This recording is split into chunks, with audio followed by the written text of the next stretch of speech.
What's up, everybody? It's your favorite competitor's favorite nerd, and today we are looking at the Fans Toys Hoodlum, otherwise known as Hot Rod. A lot of controversy as to whether or not this figure was ever going to come out. Started looking more promising over the past 6 to 8 months, I'd say. Started looking real promising over the last couple months, and I actually called that this might happen prior to the news getting out. I think the video came out 2 days after the news getting out, but I had the information 2 days prior, and I rarely have the information, so it was nice. I got this from the toy guy. He's a great dude. Does small business, doesn't really dabble too much into Transformers, but does carry Fans Toys product. I will have his email in the description. If you want a good deal from a good guy, hit him up. Tell him Skully sent you. We have a lot to talk about with this guy, so let's just go ahead and get started. You know where we have to start. Accessories. So he comes with these two guns, one for each of you. You have to excuse my fingers. I've been doing a diorama. Maybe I'll show it in this video, and it's been eating my fingers alive. I burned this one and cut this one, the knuckle off of this one, so it's been a rough couple weeks. It has a silver finish. They're two independent sculpts and designs, so that's nice. The handles do collapse on both, and let's see what he can do with them. He'll hold them just fine, although the back part of this one does cause a bit of a problem getting it over this lip here, but you can kind of bring it up and out a little bit out of place and work your way around it, and it will go. It's just not an easy fix, and sometimes you have to get it out of the way in order to get it into position. It's just kind of a pain, but it does work. You can also plug either one of those into the front by collapsing the handle and inserting it in. He also comes with his famous that thing from that episode, or in this case, that thing from that movie, which is his saw blade that he uses to free cup.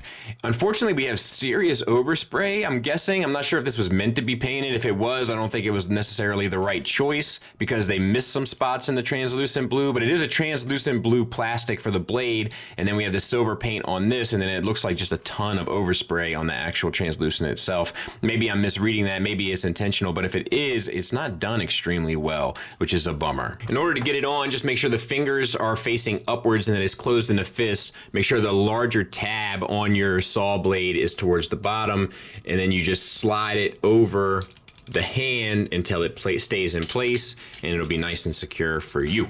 Then he comes with this Target Master as well. We have red paint on the face, blue paint on the eyes. Looks good enough. The sculpt is fine. Articulation-wise, you pretty much just get the swivel for the head. For the shoulders, you have a ball peg inside that comes out to a hinge at the shoulder. Using both, you can get the shoulder all the way up. And then around, we have a double jointed elbow using a ball peg and a hinge. And that also allows you to get a bicep swivel just above the elbow. Nothing for the hands, obviously. You have a waist swivel as well. You can open this up and get more if you so desire. The hips are on T-jointed ball pegs. You can get them out to there. Get this out of the way, not much further because of the sculpt of the upper hip. Speaking of the hips, not really much of a thigh swivel. You do get a little bit. That probably will be enough. Would have been a little bit better if they had an ankle swivel as well. But what do you want? It's a Target Master, right? And then for the knee, they're double jointed with a ball peg going to a hinge. And then for the ankle, well, let's talk about the range, I guess. Using both, you can get them all the way around, I can tell you, because of transformation, but no problems there. And then the ankles, is there anything? It feels like there should be. I haven't really tested. A little bit of a tilt up and down, a little bit of a rocker, but nothing really worth writing home about, but it is there. Transformation-wise, you just spin at the ball peg on both. The entire leg is, I'll just pop this one out trying to get it to work, is painted. And that throws off the tolerance of the ball pegs in the knees a bit. Nothing that can't be sorted. It just doesn't make it any easier for you. Flip the barrel around, and then you can interlock these, and you want to fold them back around onto the back of the bot. Then to get the arms sorted, you just spin them around to the front. Use the double joint on the elbow to fold them up towards the top. And then use this ball peg at the shoulder to move them towards the top of the shoulder, so to speak. And then you just flip this down, and you've got his Target Master, which is as good, I guess, as any. These things are rarely impressive to me. They're just kind of a, E for effort sort of deal. This one's no different, but there it is. And he'll hold it. This one, the peg is a little shallow, so I found it comes out a little bit easier. It's in there now, but a lot of the problems come down to this bump on the forearm that kind of keeps it too raised. But like, it doesn't take much to sort of, well, I guess I got it kind of in there at the moment. But when I've been messing with it, it hasn't taken much to get it unpegged. I must really have it in there at this point, though. So that's a good thing. And you can even connect your target master.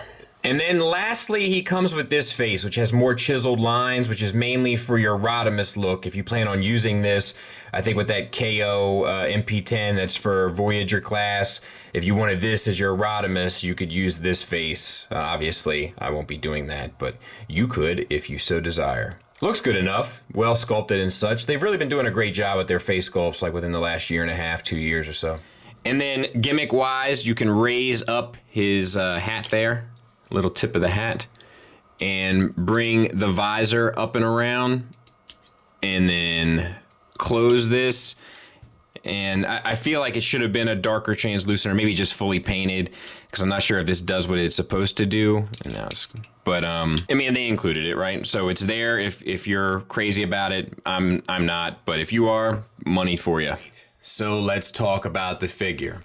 Face sculpt, fantastic. Looks great. Helmet looks great. The paint apps on the gray, on the face, the eyes, all that looks good.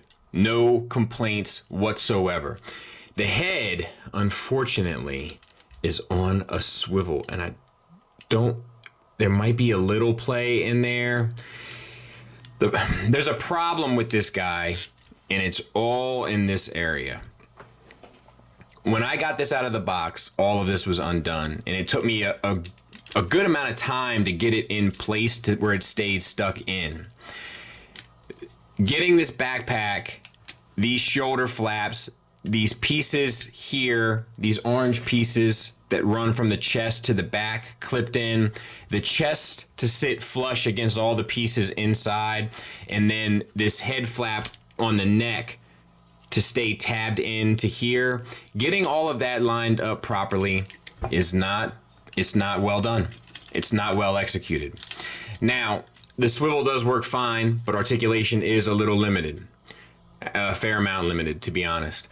The next problem that was pointed out to me by a friend of mine is this situation.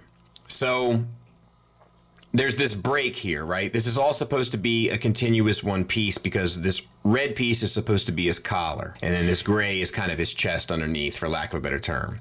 Not only is there this break up here with the orange, but then this and this don't align with this and this, so it just throws off the look. It's almost there is where you'd have to get it to be for it to look right.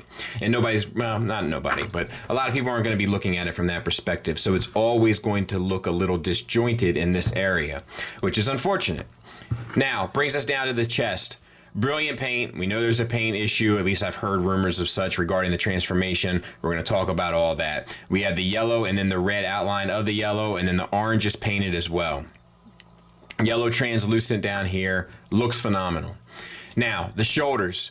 The shoulders are a bit tricky as well because they can come undone when you start the transformation at this hinge right here, but that can give you a little extra movement at this inner hinge that's built inside the shoulder. However, even using both, it's really hard to get that arm articulated much past this angle. It's not well designed in that regard. There is a swivel built in where this piece connects inside of here, but I don't know. It just doesn't do the full trick. He's like the opposite of that kid from Christmas Story, where he can't put his arms down, like he can't get his arms up. Detailing wise, we have the gray inside of there, rubber tires, silver hubcaps, that all looks good. Elbow, single hinge, gets you a little bit past 90 degrees, and then you get the bicep swivel right above the elbow, so that works fine. It would have been nice to have a little bit more range in the elbow, though.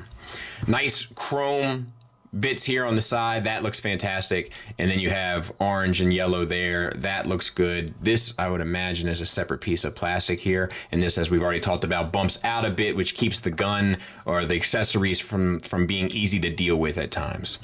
The wrist, we do have a hinge that goes up and down, so that's nice. And then we have the wrist swivel. However, the wrist swivel does get caught around these bumps here. So that's a little, you can get it past, but that fit and finish, right? It's not perfect. The fingers are on a base pin knuckle. We have the trigger finger, and then we have the typewriter hands, and that's ultimately fine. Not necessarily perfect, but fine, especially for a figure of a smaller size. Not a whole lot of else paint, except we do have some orange here on the back that looks good. Same for the other side. Waist, we have a swivel.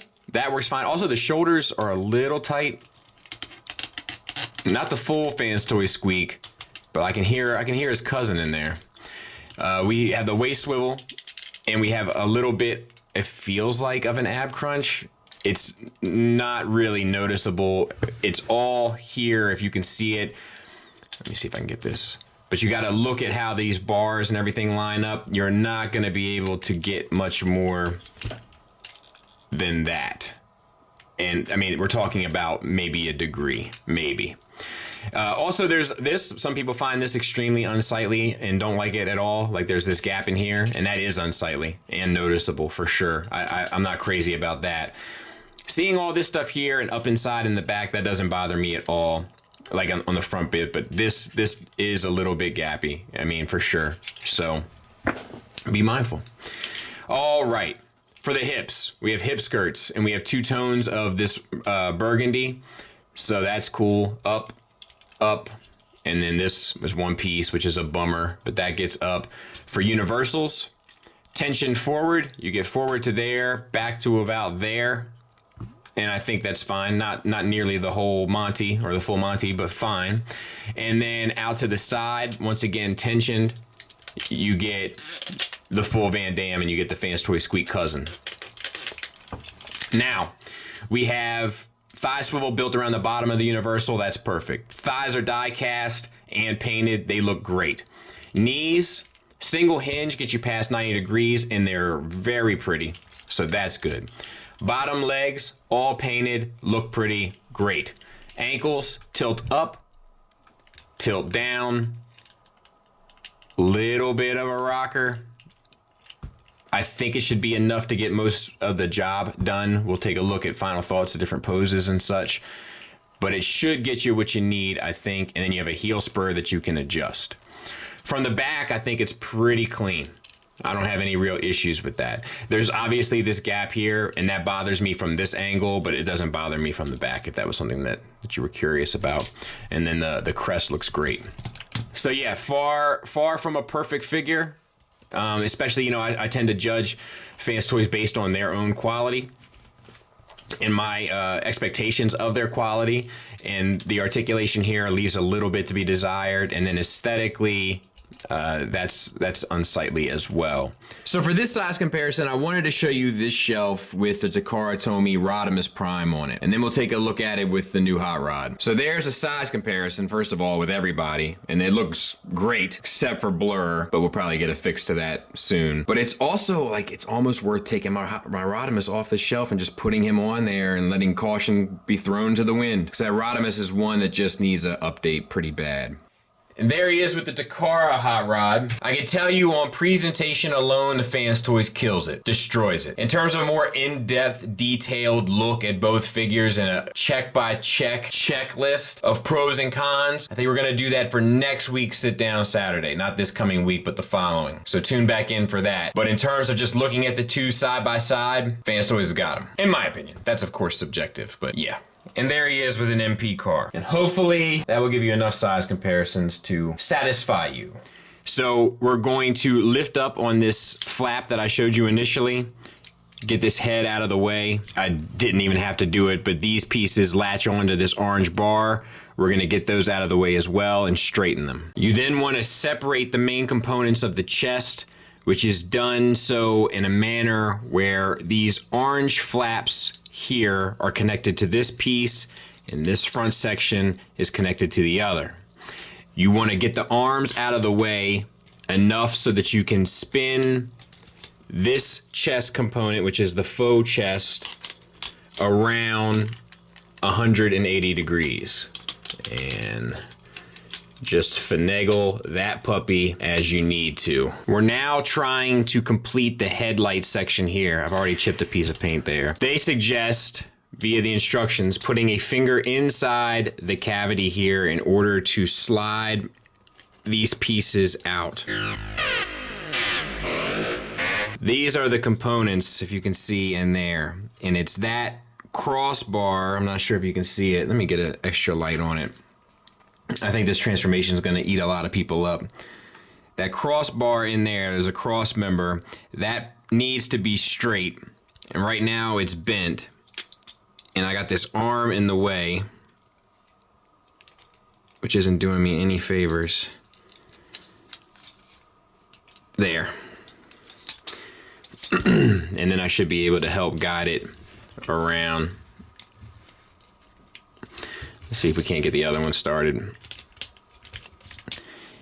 They start easy. There, this one came a lot easier. So now they're both out. That's how you want it. Now we're gonna do the hands. So open up this piece here. Make sure the hand is slightly open.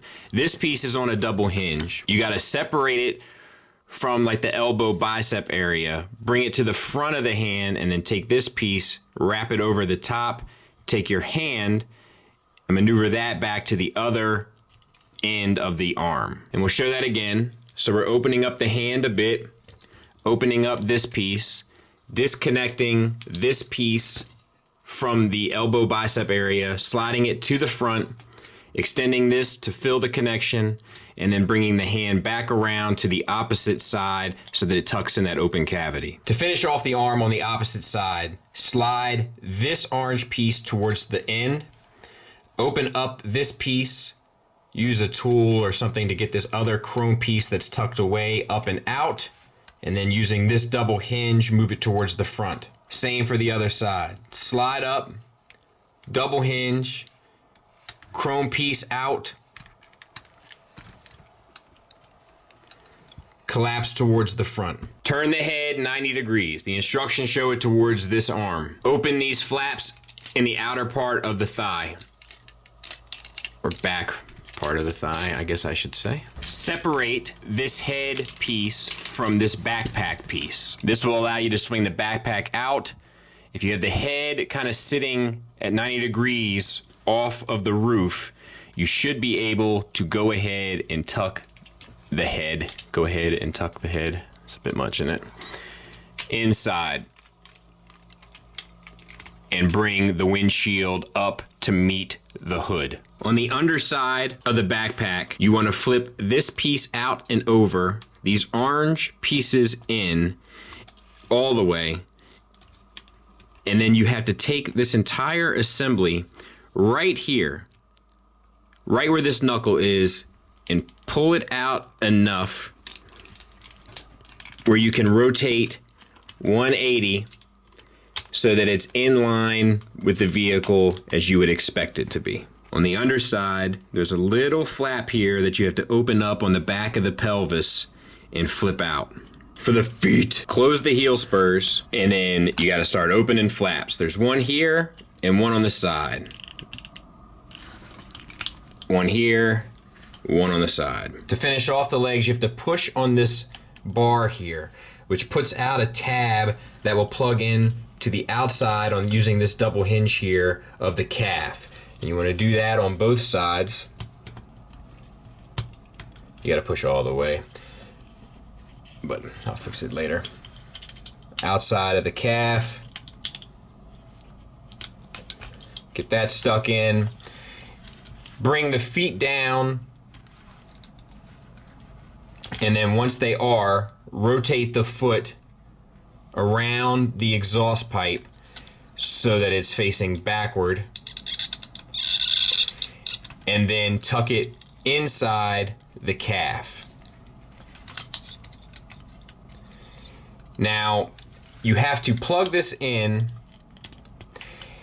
and slide this up, but you want this foot to go inside of the upper calf in that channel as you do so, which can be a little tricky to have lined up properly. But let's give it a whirl. There you go. Perfect, perfect. Put these flaps down. Let me clean that up. And then you want to bring this whole section down so that it encapsulates the rear end of the vehicle. Secure it by tapping the arms in. And then this seems to be the controversial part, where we're trying to rotate this piece 180 degrees, and they say if you keep this straight, that it won't scratch the paint. So we'll see. There it is. Let's wind it back. Looks clear to me. So we'll keep that straight. We'll rotate it to the inner side. Just use caution, because apparently it's an issue. And then let it sit underneath. And then close this. I'll get it cleaned up. We'll take a look at it. And there it is. And mine is not lined up perfectly. So this section keeps coming undone. You want to have this bumper here sitting in these channels, and then there's a part that tabs into the thigh and then a part that tabs into the shoulder. This part is well done. This one I'm just having a hard time with, and it's just becoming a pain, so I'm letting it go. But yeah, I think it's fine. Mine's rolling like a wacky riding bike that's hard to ride a little bit, but that's probably because I don't have stuff lined up properly. And I'll try to mess with it a bit more, but I'm not gonna put too much effort into it because it's just not worth it to me, for one, and I made it through the transformation. Another thing that's a little bizarre, because of the way that this works, where these plug in on the opposite side, you see how the wheels face like at an angle? Like you can bring them out, but the more you bring them out, the more they kind of come unstuck from where they tab in, and that doesn't help with the stability of the vehicle either. So this is a pretty alt mode if you get it lined up and tabbed in. It looks good, it's appealing, but once again, there's a function issue with it, and that's unfortunate. You know, but I'm having the issue in both modes, and it's, you know, it just doesn't do much for it. I've been sitting here messing with it for a bit, and like it's just this tab here I'm just having a hard time, and every now and then I can get it kind of lined up right to get it to go in, but the tension just pops it out. Actually, that's staying stuck in. So yeah, it's just something on this side is just not quite lined up right, and as a result it's messing the whole unit up, so to speak. But it's a little bit better right now in terms of how it's stuck together. And once again, it's this section that doesn't quite work, unfortunately. Size comparison wise, there it is with Tiger Tracks. Actually, that's Omnigonics, isn't it? Yep, Omnigonics. Final thoughts wise, let's start with the negatives. For one, obviously there's that piece that's apparently causing people scratch issues. The instructions don't show to do it flat, so it's not the people's fault, it's an instructional issue. That should be fixed. The other issue I have is with everything kind of staying stuck in alt mode. It's a little bit obnoxious, and it's not very user-friendly in terms of all the pieces. There's just a lot of tension, and I have that same problem in a couple other parts, namely where all the chest components plug in to solidify the upper body. I also have a small issue with the accessories, the way that those bumps on the forearms kind of make it obnoxious to deal with them in some regards. And unfortunately and surprisingly, this guy has articulation issues. The head has limited articulation, the elbows are on a single hinge, and it would make a big difference if they were on a double, and the shoulders don't get you very high up. Now, to be fair, the Takara one doesn't get you 90 degrees out either, but it does operate better in that regard. But I find that to be an issue. Positives wise though, I think the thing that stands out first and foremost is the sculpt. It's pretty much perfect other than that neck issue. But the proportions and the overall design just work so much better than anything else we've seen before it for a hot rod figure. Next up on my list would be the paint. It's a bummer that people are having their paint scratched, but the paint is beautiful. If you're not a guy that really transforms this stuff, I don't see any need for you to risk it by trying this one for one time. Unfortunately, you could end up damaging probably one of the greatest things about it. Next up would be the feel. It's heavy and the materials feel premium. Tons of die cast, good solid plastic. Really helps the figure present well. Strong presence, cleans up well, and the transformation aside from that final bit of everything kind of having to kind of clip together is really pretty intuitive and fun. I know it seems intimidating because of all the moving components, but it actually operates pretty flawlessly right up until the end. So do I recommend this? Yes. There's enough good things here to recommend this. Do I recommend it over the Takara? We're gonna have a conversation about that very soon. I think it's gonna come down to a lot of personal tastes and why we collect, personally why you collect. I can tell you that I'm swapping mine out, but aesthetics are paramount in terms of what I collect and why I collect it. It's a solid figure with a couple odd errors, some of which I don't expect from this company. With its surprising release, I can't help but think that maybe some things were kind of pushed out the door. But I think also if you're a Fans Toys collector, which is becoming more and more common, common, I don't think that you'll be disappointed at all. It has all of the things that make Fans Toys collectors happy. Paint, feel, sculpt. All of that is there per usual. It's just a couple other bumps in the road that you wouldn't necessarily expect. And then a couple things that are a little straightforward that you wouldn't necessarily expect. So it's a mixed bag, definitely not a knockout figure, but certainly qualifies as good enough and perhaps even better than what other options we have. But more on that next week. Thanks for listening. Thanks for watching. Until next time, take care.